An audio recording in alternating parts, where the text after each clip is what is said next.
Perfecto. Ya está grabando. Lo coloca en modo presentación, por favor. Y da inicio a su ponencia. Ok, ahí está bien. Oh,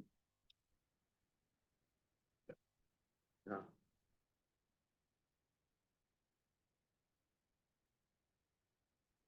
Ok, ahí sí se escucha entonces, ¿no? Se Eh, escucha perfectamente. Puede dar inicio.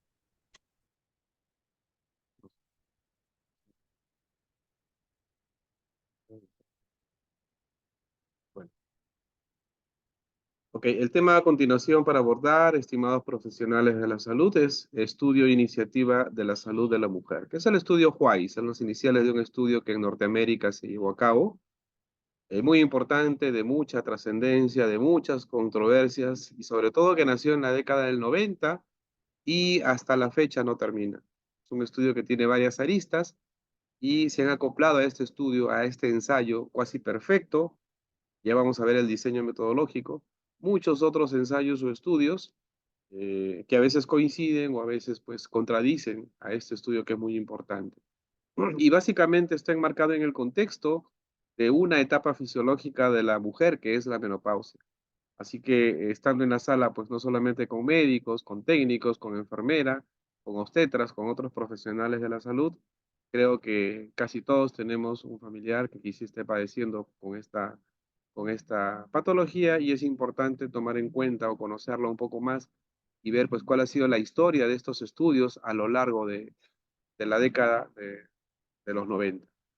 Para ello, una como un antecedente, antes de que nazca este estudio, más o menos a inicios del siglo pasado, en el año 1920, por ahí, en Estados Unidos se empiezan a dar cuenta de que la mujer que dejaba de menstruar tenía 40, 50 años, ciertos trastornos, resequedad vaginal, dolores óseos, fracturas, ansiedad, depresión, ¿no? Entre otras molestias, y eso o la habilidad emocional, había una sospecha de que era quizá un problema hormonal, pero no tenía muy clara la idea. De pronto algún autor escribe un libro y refiere que tomando orina de yegua preñada que contiene alta cantidad de estrógenos iban a mejorar los síntomas y se iba a curar esa enfermedad, que en ese momento lo catalogaban así. De esa manera, pues muchas personas lo tomaron y encontraron cierta mejoría con sus síntomas, y eso es lo que llama la atención. No había nada de científico en ese momento, todo era a través de la, de la conversación entre vecinos, entre la sociedad, entre la gente. Entonces, a raíz de esto, nace una preocupación, una iniciativa de querer saber qué es la hormona realmente que está ocasionando esto. Y efectivamente, en 1939 descubren el estrógeno que hoy conocemos hoy en día, el estradiol, E2, el más potente de todos, pero que en su forma natural de estradiol es poco biodisponible, poco absorbible, no se puede aprovechar mucho, hasta que convirtieron el estradiol en etinilestradiol, una molécula que sí es altamente disponible por el organismo y que hasta la fecha tiene esa presentación. Durante el transcurso de la década del 30, 40, 50, el estrógeno fue el boom, lo que estuvo de moda para mejorar los síntomas de la posmenopausia, y sí mejoraba los síntomas. Pero se dan cuenta en el camino de que hubo un incremento de hiperplasia del endometrio, inclusive de casos de cáncer de endometrio, atribuidos posiblemente al estrógeno. Entonces, en la década del 70 agregan otra hormona que es la progesterona, que es la que se encarga de aplacar esa reacción adversa que ocasiona el estrógeno, porque la progesterona produce atrofia del endometrio. Así nace la terapia de reemplazo hormonal, ¿no? Con el estrógenos, que se utiliza para calmar los síntomas de la menopausia, y con la progesterona para contrarrestar esa reacción adversa de los estrógenos. Hiperplasia de endometrio, cáncer de endometrio. Entonces, con este antecedente, en la década del 90 se interesa mucho más por estos estudios y nacen varios. Dentro de ellos, el WHY, Estudio e Iniciativa de la Mujer, que vamos a tratar a continuación. Acá están las características de este tipo de estudio. Como ustedes ven, es un estudio casi perfecto. Es un ensayo clínico, es un estudio científico de tipo experimental, aleatorizado, a doble ciego. ¿Qué significa? Que ni el paciente ni el médico sabían que estaban tratando con la terapia o con el placebo. Y eso de alguna manera pues da un poco más de fiabilidad en el estudio, ¿no? Vean ustedes que al menos en teoría el inicio, el tipo de diseño era casi perfecto, que era el mejor de todos, ¿no? Con, bueno, pues con alta garantía con respecto a sus diagnósticos, pero en el camino sucedieron algunos inconvenientes, como vamos a ver más adelante, que podrían de repente inclusive poner en tela de juicio o validar las conclusiones a las que llega este estudio. El objetivo era definir riesgos y beneficios de las diferentes estrategias que podrían reducir la frecuencia de cáncer de mama, cáncer de colon, enfermedad cardiovascular y fracturas en mujeres posmenopáusicas con el uso de terapia hormonal. Hubieron así dos brazos, dos ramas, más o menos el total eran 16.608 mujeres posmenopáusicas, pero hubo un primer grupo de mujeres que todavía tenían útero y un segundo grupo de mujeres que no tenían útero. ¿Y por qué era importante esto? Porque en el grupo de mujeres que no tenían útero, tan solo podríamos tratarlos con estrógenos si el objetivo era controlar sus síntomas. Ya no era necesario agregarles progestágenos porque no, o sea, no había forma de que el estrógeno actúe en el útero debido a que ya no tenían, estaban histerectomizadas. Pero en la rama que tenía útero intacto, sí era necesario darle estrógenos y también contrarrestar el efecto de los estrógenos sobre el endometrio, por eso se agregaba progesterona. Entonces, en el primer grupo con útero intacto había estrógenos y progesterona, y en el segundo grupo de histerectomizadas era solamente estrógeno. ¿Y qué variables se evaluó? ¿Qué desenlaces? Enfermedades cardiovasculares, como infarto agudo de miocardio, tromboembolia, SB o trombosis venosa profunda, y cáncer, sobre todo cáncer de mama, colon y endometrio. Las fracturas también que se relacionan con un déficit de estrógeno, ya vamos a hablar un poquito más de ello más adelante, y finalmente un índice global que abarca tres tipos de ocurrencias. Después de que inicie la terapia de reemplazo hormonal, cuántos cánceres aparecen, cuántas enfermedades cardiovasculares aparecen y cuántas fracturas aparecen. Y esto podría hacernos concluir de que esto podría haberse debido de repente a la terapia que se está instaurando. Los chequeos eran cada 6 meses, ¿no? Era con mucho escrutinio, con mucha responsabilidad, pero en el transcurso del camino se presentaron ciertos inconvenientes. Por ejemplo, el 42% de los pacientes con terapia de reemplazo hormonal, casi la mitad, llegó a suspender la medicación por algún tiempo. Es decir, hubo abandono del tratamiento, ¿no? Y así se perdió también el enmascaramiento. En un principio les dije que había, el estudio era a doble ciego. Significa que ni el médico sabía que estaba dando la hormona o el placebo, ni el paciente sabía lo que estaba recibiendo. En el 41% de pacientes y médicos se perdió esto. Y eso definitivamente pone en cierta duda la validez del diseño metodológico y de los resultados que se podrían presentar. En el grupo placebo también hubo estas inconvenientes, pero en menor proporción. ¿Cuáles son los resultados? El estudio White se interrumpió en un principio, ¿ya? Más o menos duró 5 a 8 años y luego se interrumpe porque vamos a ver algunos desenlaces que se presentaron, pero luego se retomó, ¿no?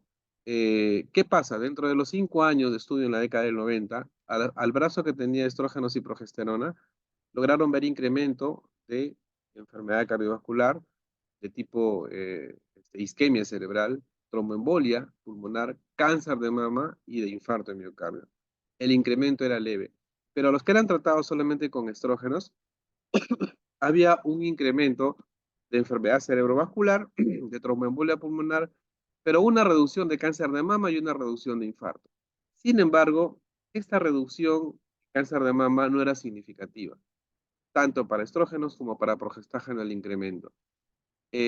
Bueno, aparentemente de ahí se podría concluir de que los progestágenos podrían ser un factor de riesgo que incremente el cáncer de mama. Hasta ahora no está demostrado. Lo que sí se sabe hoy en día de que la exposición estrogénica es un factor de riesgo para cáncer de mama, pero que en ese tiempo todavía se había tomado en cuenta. Otra cosa importante es de que, si bien es cierto, los progestágenos de tipo cíclicos, es decir, no continuos, que se utilizaban solamente ciertos días dentro del ciclo menstrual, eran los que traían beneficios sobre el riesgo cardiovascular. este estudio Huay se decidió hacer con DMPA, ¿no? Acetato de medroxiprogesterona, que es un progestágeno no cíclico, es un progestágeno continuo, que produce una atrofia muy fuerte, muy intensa del endometrio, que definitivamente no iba a ocasionar sangrados. Pero eso quizá probablemente melló o también fue un factor que contribuyó a que los estudios no salgan como se debe y de repente probablemente a que sea un factor de riesgo para problemas cardiovasculares más adelante. ¿Y qué hablan de la mortalidad por cáncer de mama? ¿No? Si bien es cierto, el cáncer de mama tenía no significativo el resultado, pero con un ligero incremento y decremento con la terapia de reemplazo, la mortalidad en el estudio Huay no se llegó a estudiar, pero en otros estudios paralelos de tipo observacional, pudo ver inclusive hasta a una disminución de 24%, pero se veía que este tipo de cáncer tenía ciertas características, como por ejemplo ganglios negativos, tumores más pequeños, enfermedad menos invasiva, que hacían que el cáncer sea, entre comillas, afecte menos a la persona y el desenlace de mortalidad, ¿no? Sin embargo, también se vio que en el estudio Huay instalamos el tratamiento de terapia reemplazo hormonal y luego de 7 a 10 años se detectaba cáncer. Había cierta duda si era la terapia la que ocasionó y en general llegaron a la conclusión de que 7 a 10 años es insuficiente para decir que fue la terapia la que ocasionó el cáncer a la mama. Se necesita mucho más años o probablemente esta terapia ya se instauró en personas que ya estaban desarrollando la enfermedad, quizá todavía no se había detectado, ¿no? En cuanto al deterioro cognitivo y demencia, este estudio logra demostrar a través de su terapia una reducción del estado cognitivo, ¿no? En 6 a 5 a 6 a 7% en ambos casos, en ambos brazos, y se aplicó una herramienta que es el estado mini mental de examen modificado. Acá en cáncer colorectal sí llegó a comprobarse que había una reducción significativa, solamente comprobada en la rama que utilizaba estrógenos más progestágenos. En la rama de estrógenos solo no hubo esta reducción, ¿no? Entonces, probablemente acá sí, esto sí lo sacaron como conclusión para este grupo de estudio, que la terapia de reemplazo hormonal combinada significativamente pudo reducir el cáncer colorectal. Y con respecto al riesgo de osteoporosis, ¿no? Que es la descalcificación del hueso y el riesgo de que haya fracturas, sobre todo en cadera y vértebras, ambos tipos de terapias, combinada y la sola de estradiol, lograron reducir el riesgo más o menos entre 34 y 39%. ¿No? Y acá quiero acotar algo acerca de una revista médica Sinergia que actualmente dio un comentario acerca de este estudio, Huay, que refiere de que la adición de progestágenos en las mujeres no compromete el efecto del estrógeno y sí las protege de la incidencia de adenocarcinoma de endometrio. Entonces, para el efecto de hueso de riesgo de osteoporosis, el grupo con progestágenos o sin progestágenos no tenía nada que ver para reducir el riesgo y fue más que todo la influencia del estrógeno. Hoy en día sabemos de que el estrógeno actúa como inhibidor de los osteoclastos, de esa manera disminuye la resorción y mejora el remodelado para que se mantenga el hueso sin riesgo de osteoporosis. En conclusión, lo que se descubre con este estudio es de que pues eh, la terapia de reemplazo hormonal no previene las enfermedades cardiovasculares en mujeres posmenopáusicas.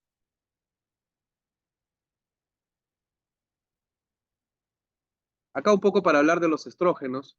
Sabemos que tienen efectos benéficos. Los estrógenos eh, mantienen prácticamente a los vasitos sanguíneos limpios, ya actúan como antiinflamatorios.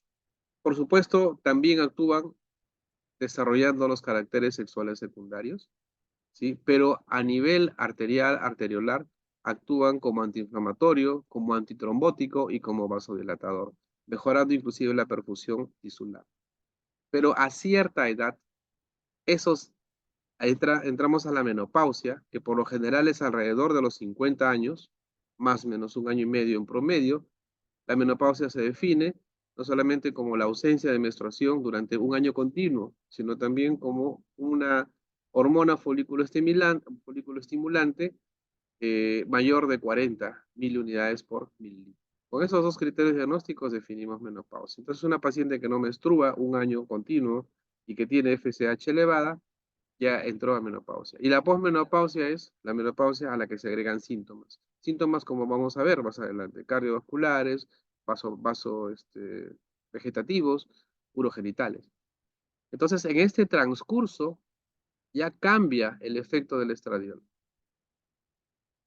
a, a ser inflamatorio, a ser protrombótico y a ocasionar vasoconstricción. Es decir, acelera bastante el mecanismo de aterosclerosis. Hay un estudio que lo vamos a ver también, que conforme baja el estradiol, aumenta la aterosclerosis. Y eso quizá contribuye a que en estadios avanzados esta terapia de reemplazo hormonal sea más bien contraproducente, lejos de ser beneficiosa.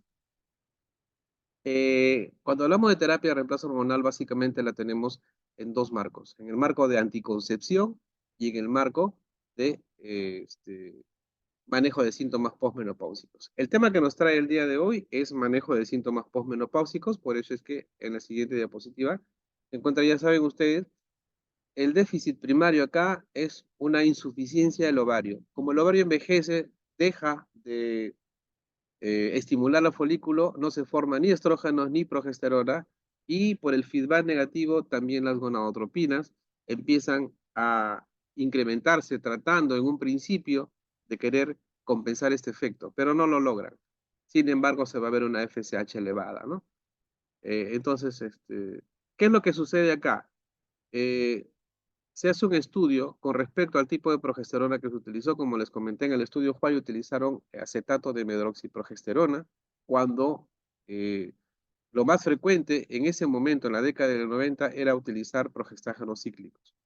Y los progestágenos cíclicos traían en buena cuenta probablemente mayor protección cardiovascular a diferencia del DMPA, ¿no? Lo que ellos concluyen es que probablemente este uso de DMPA, acetato de medroxiprogesterona, afectó significativamente la acción cardioprotectora de los estrógenos. Y eso posiblemente contribuyó a un incremento de enfermedades cardiovasculares asociadas a la terapia de reemplazo hormonal. Miren, en esta revista Sinergia que aparece en el 2023, los síntomas más frecuentes, más que todo son geniturinarios, como resequedad vaginal, dispareunia, que es dolor, incomodidad en las relaciones sexuales, irritación vaginal, hipersensibilidad vaginal. Dentro de los vasomotores tenemos bochornos, palpitaciones, ¿no? Frialdad de miembros inferiores, osteoporosis también, enfermedades cardiovasculares, también se presentan, ¿no? Hipertensión, arteriosclerosis. Acá vale la pena recalcar de que antes de los 50 años, el riesgo de enfermedad cardiovascular en la mujer es mínimo en comparación con el varón, pero luego de los 50 años, es decir, cuando en teoría ya tienen la menopausia, el riesgo se iguala, inclusive supera al del varón. Bueno, y hay formas de tratar los síntomas, ¿no? No todos se tratan con terapia de reemplazo hormonal. Los síntomas leves, por lo general, se tratan con estrógenos tópicos, pero los síntomas moderados y severos sí podrían ser una indicación para indicar terapia de reemplazo hormonal. Y hay que tomar en cuenta que hoy en día el enfoque es básicamente individualizado. Evaluar, así como en pacientes con diabetes, cada paciente, qué factores de riesgo tiene y cuántos años de enfermedad tiene, de acuerdo a su menopausia, y de acuerdo a eso indicarle la terapia de reemplazo hormonal oportuna. Acá vemos dos estudios importantes relacionados con estrógenos. El primero, en una arteria de una persona joven, sin aterosclerosis. El segundo, en una arteria de una persona ya de mayor edad, con aterosclerosis. Hay un estudio que es el ensayo EPAT. Este ensayo es muy importante porque estudió pacientes jóvenes, estamos acá en el primer grupo, tratadas con estrógenos, y demostraron que la tasa de progresión de aterosclerosis carotidia subclínica fue menor, ¿no? Es decir, de alguna manera, esos estrógenos en la mujer joven protegen. Pero acá hay otro estudio, que es el ensayo HERS, en pacientes ya de edad, con un promedio de edad de 60 años para arriba. Entonces, ¿qué pasa? ¿Qué demuestran? Que la terapia de reemplazo hormonal no tenía casi efecto y la aterosclerosis seguía progresando. Entonces, una de las conclusiones a las que arribaron fue de que una vez establecida la placa de ateroma, los estrógenos ya tienen poco o ningún efecto y eso hace pues que no haya mucha respuesta en pacientes de mayor edad. Entonces, por ahí concluyeron de que de 60 años para arriba no es recomendable indicar terapia de reemplazo hormonal porque lejos de traer beneficios podría tener más complicaciones.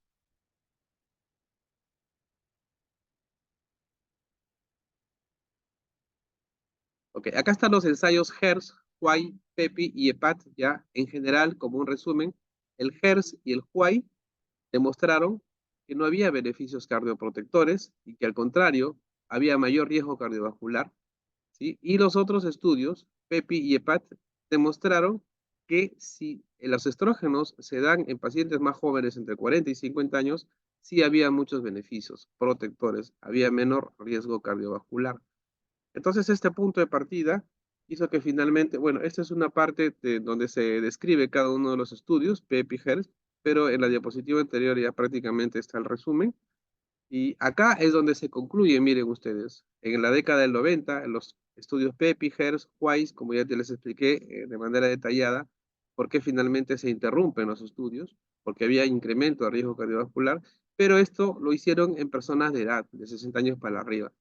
Después del 2000, en el 2016 se retoma el estudio en personas más jóvenes, considerando de que había un estudio en donde en personas de 45 a 50 años la terapia de reemplazo hormonal era favorable porque no tenían aterosclerosis, llegándose a las dos conclusiones siguientes.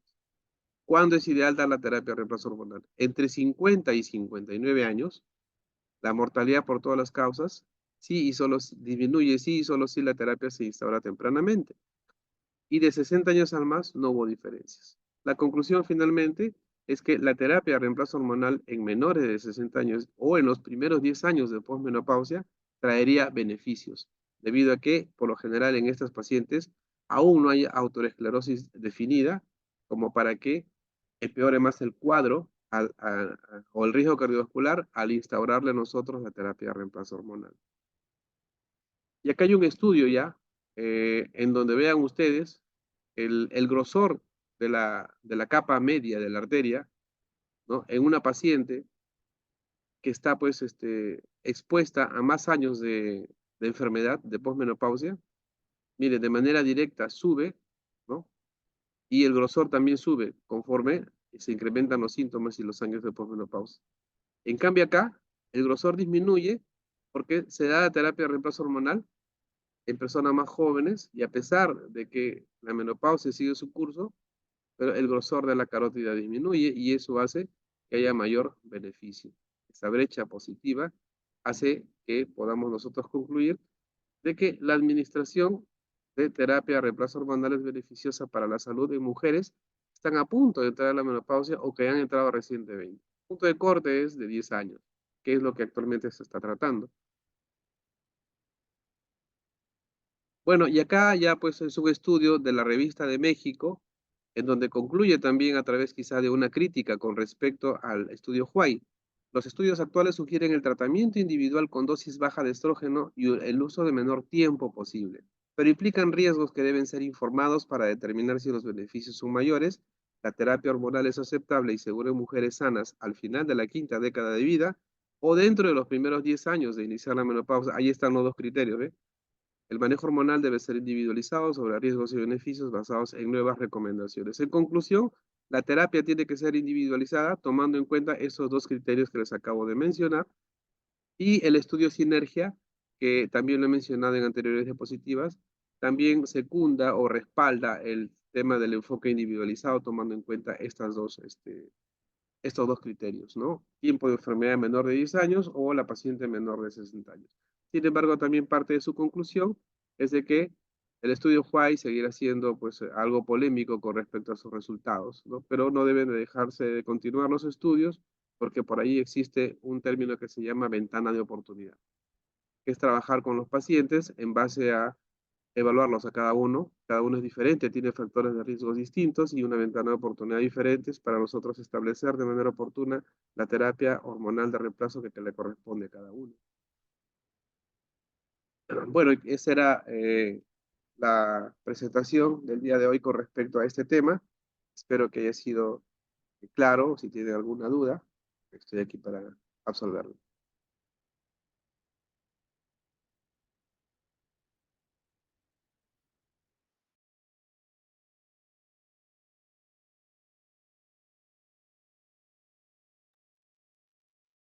Bueno, agradecido por la exposición. Espero que haya sido claro y ayuda a esta presentación de mucha importancia para ustedes. Muchas gracias.